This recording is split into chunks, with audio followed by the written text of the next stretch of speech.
மனிதனுக்கு உதவியா இருக்கு. சொன்னதை மட்டும் செய்யக்கூடிய இயந்திரமா மனுஷன் ரோபோவை கண்டுபிடிச்சான். இதையே மனுஷங்களை வச்சு ஏன் செய்யக்கூடாதுன்னு சில பேர் நினைச்சாங்க.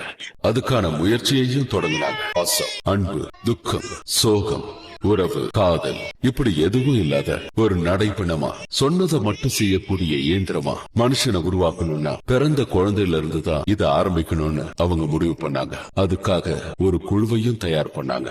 புராணத்துல கர்ப்பத்துல இருக்கும் போதே அர்ஜுன அபிமன்யுவுக்கு வியோகத்துக்குள்ள எப்படி நுழையறதுன்னு சொல்லி கொடுத்தான். அத கருவுல இருந்த குழந்தையும் உன்னிப்பா கேட்டுச்சு.